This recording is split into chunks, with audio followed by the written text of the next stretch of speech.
Bienvenidos a De Acuerdo, un espacio para la discusión de los problemas de personas y comunidades, también para la búsqueda de solución a través de la gestión pública y a través de mecanismos de conciliación. Hoy vamos a tener un programa en el que vamos a conversar con ustedes acerca del acuerdo que acaba de firmar la oposición venezolana con el gobierno del señor Nicolás Maduro. Un acuerdo que se firma en el marco de una crisis profunda que vive Venezuela. No hay duda de que Venezuela está en un proceso sumamente negativo, en una crisis que es política, pero que se transforma en económica y social, que le pega a cada uno en su casa. Y frente a esa crisis, frente a ese conflicto, tenemos que lograr solución. Cuando hay un conflicto es porque hay partes que están confrontadas. Y cuando se hace un proceso de negociación es porque ambas partes consideran que tienen que buscar un mecanismo para resolver ese conflicto. Esa es la idea de un conflicto.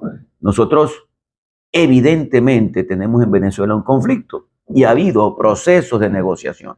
Y esos procesos de negociación han durado mucho tiempo, son diversos procesos de negociación, pero lamentablemente la negociación no termina en un acuerdo, la negociación no termina en una solución. Generalmente se ha utilizado la negociación más que como negociación, como diálogo, con la idea de ganar tiempo y que las cosas sigan como están. Y eso no nos lleva a ningún lado. Si se reconoce que hay una crisis, si se reconoce que hay un conflicto, hay que hacer todo lo posible por resolverlo. Y en la búsqueda de solución, las partes en conflicto, yo diría, la nación venezolana y el gobierno del señor Maduro, tienen que entender que tienen que ceder en posiciones para lograr que ante esa sesión pueda haber alguna solución. Quizás alguna gente dirá, no salí bien parado de la negociación o no salí como yo aspiraba de la negociación, pero siempre hay algo que entregar, porque de lo contrario, entonces, ¿cómo puedes resolver si no bajas un poco la intensidad de tus aspiraciones en función de lograr el bienestar colectivo? Por eso se ha seguido insistiendo en la necesidad de que se dé una negociación y que se dé una solución. La última negociación comenzó hace ya bastante tiempo. Fíjense ustedes que en 2021, hace 2 años, se firmó un protocolo de intención entre el gobierno de Maduro y la oposición venezolana, reunida en lo que se llama plataforma unitaria. Esa plataforma unitaria nombró una comisión de negociación. Esa comisión de negociación está presidida por Gerardo Blight, que fue alcalde de Baruta, que ha sido un dirigente opositor, que hoy no milita en ningún partido, es un independiente, que bueno, que ha prestado su nombre junto con otros venezolanos que sí son dirigentes de distintos partidos para pertenecer a esa comisión negociadora. Por su parte, la comisión negociadora del gobierno de Maduro la preside el presidente de la Asamblea Nacional que se eligió en 2020, que es el señor Jorge Rodríguez. Así que ellos han estado en permanente comunicación buscando lograr un acuerdo. Como les decía, en 2021 se firmó un protocolo de intención, pero lamentablemente después de eso el gobierno de Maduro decidió romper con todo. Que si el caso de Alex Saab, que si el caso de Irán, que si el caso de aquí, que si el caso de allá. Para mí, excusas para que no se diera la negociación. Y pasaron 2 años.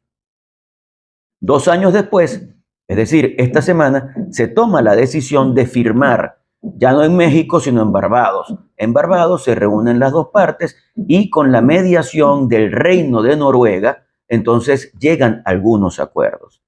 Vamos a conversar acerca de esos acuerdos.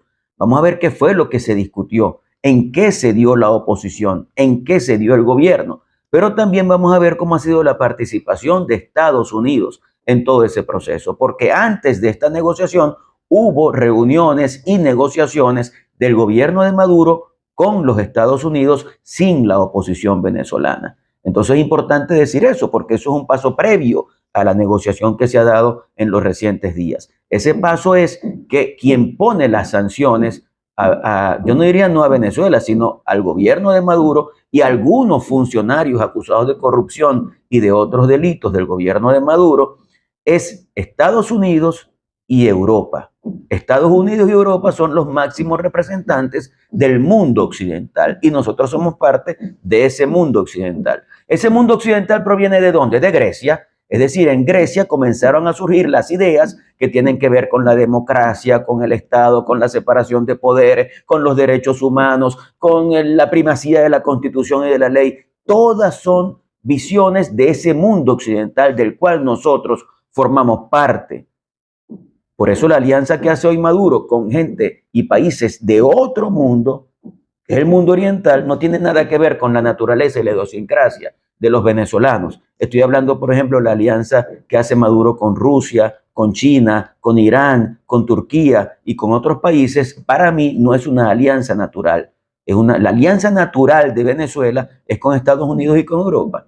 No solamente por esa visión del mundo occidental, que es la visión democrática, como les he referido, sino también porque ese mundo occidental está mucho más cerca físicamente de nosotros y con ellos podemos hacer muchos negocios en los que podemos ganar mucho para el país y eso puede ayudar a que se reactive la economía de Venezuela. Pero bueno, de eso vamos a seguir conversando. Lo que quiero hoy es que tengamos una visión clara de cuál fue el acuerdo que se hizo entre el gobierno de Nicolás Maduro y la oposición venezolana representada por la Comisión de Negociación de la Plataforma Unitaria presidida por Gerardo Blay. Vamos a un compromiso comercial y ya regresamos con De Acuerdo.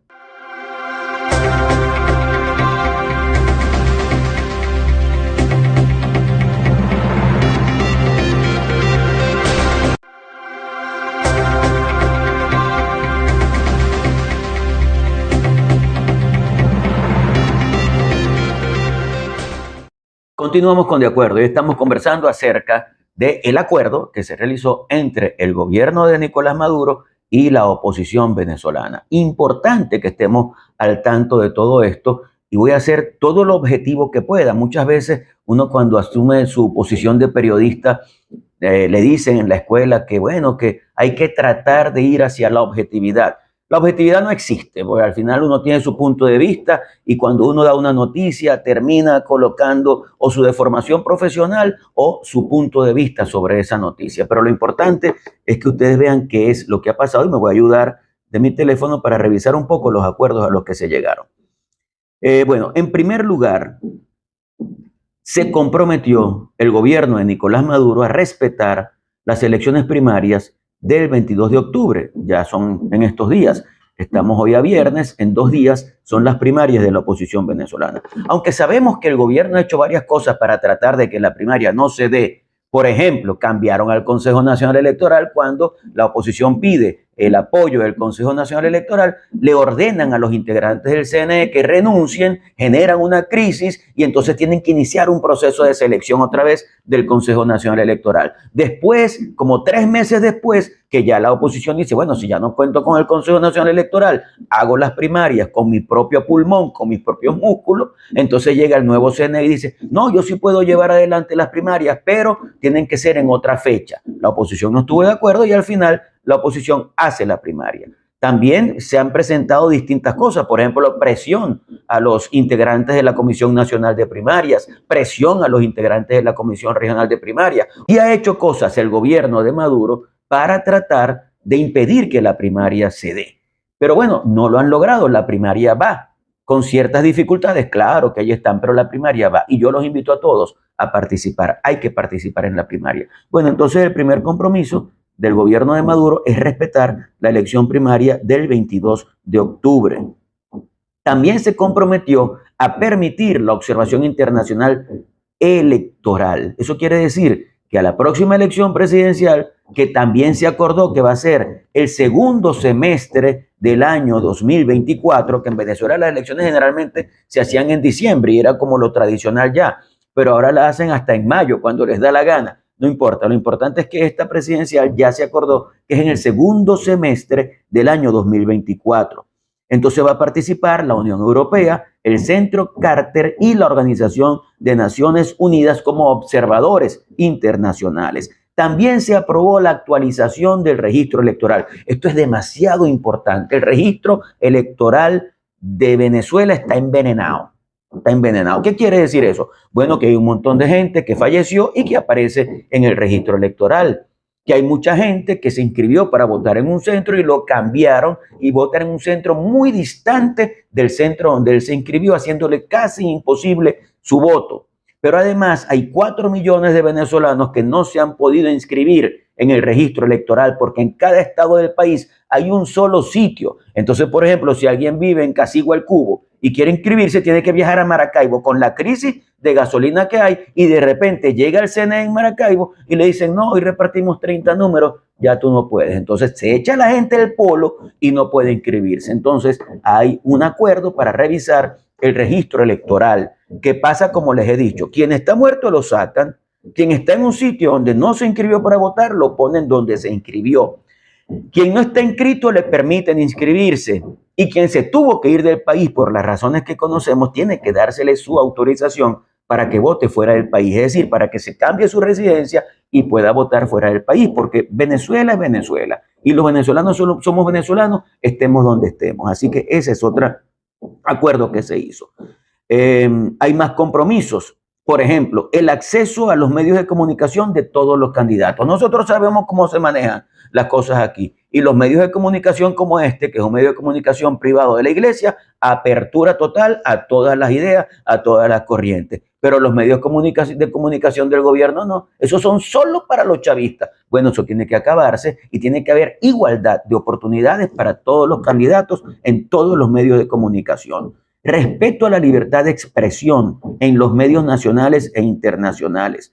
También se acordó, lo dijo el propio Gerardo Blay, que es el representante de la oposición venezolana en esa comisión, una ruta para que los inhabilitados y los partidos políticos recuperen sus derechos con celeridad. Es decir, que debe abrirse un proceso para que los partidos políticos sean legalizados otra vez. Ustedes saben que la mayoría de los partidos políticos fueron ilegalizados y el Tribunal Supremo de Justicia, recibiendo instrucciones del gobierno, le quitó las siglas a los dirigentes naturales de los partidos y se las dio a otros dirigentes que están entendidos con el gobierno de Nicolás Maduro. Entonces eso tiene que acabarse, le devuelven las siglas de los partidos a la gente y se hace todo un esfuerzo para que los inhabilitados puedan estar habilitados. Este es un tema complejo y difícil porque una de las candidatas con más opción para el día 22 de octubre, que es María Corina Machado, está inhabilitada. La idea es que ella, como todos, puedan estar inhabilitados. Yo, que está aquí, Juan Pablo Guanipa, conocido como Tequeño Crudo, estoy inhabilitado. ¿Y por qué estoy inhabilitado? Yo no he cometido ningún delito, hermano. Entonces tienen que devolverme mi derecho al sufragio pasivo, que es mi derecho a ser elegido y también mi derecho a votar. Bueno, tenemos que irnos a un compromiso comercial, pero ya vamos a regresar con más información acerca del acuerdo que se firmó entre el gobierno de Nicolás Maduro y la oposición democrática representada en la plataforma unitaria a través de una comisión de negociación que dirige el señor Gerardo Blay. Ya regresamos con De Acuerdo.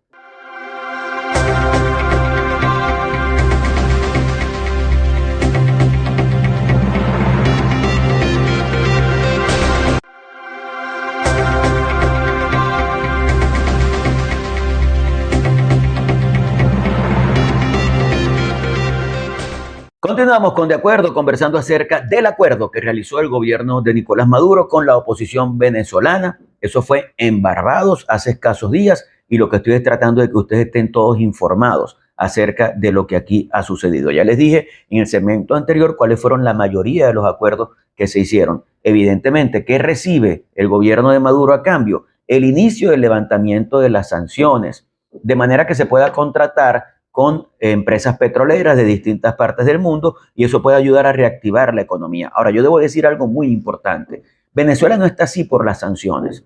Venezuela está así porque aquí se le dijo a la gente que había que expropiar todas las propiedades de la gente, que había que acabar con la industria petrolera. Aquí se acabó con la industria petrolera. Cuando Chávez llegó al poder en Venezuela se producían 3 millones de barriles de petróleo al día. Y la apertura petrolera que inició Rafael Caldera establecía que hoy deberíamos estar produciendo 6 millones de barriles de petróleo al día. Y hoy se están produciendo 600,000 barriles de petróleo al día. Es casi nada para lo que ha sido la producción de Venezuela. Si tú acabas con el aparato productivo, expropiando, persiguiendo al empresario y acabas con la industria petrolera, acabas con la economía del país. Las sanciones son posteriores a eso. Y las sanciones se producen porque los países del occidente toman la decisión de llamar la atención de Nicolás Maduro y de quienes lo acompañan en su gobierno para que redescubran el camino de la democracia, de la libertad y de las oportunidades. Ahora se están levantando sanciones. ¿Por qué? Porque se abren caminos a la democracia. Lo importante es que eso se concrete en la realidad, que tengamos unas elecciones libres y que la gente elija a quien quiera como presidente de la República y que eso pueda significar el inicio de un gran proceso de transformación nacional que necesita Venezuela. Ahora ustedes se preguntarán, ¿y qué pasó con los presos políticos? Bueno, miren, en el acuerdo no se dice nada, absolutamente nada acerca de los presos políticos, en el papel, pero en el fondo sí.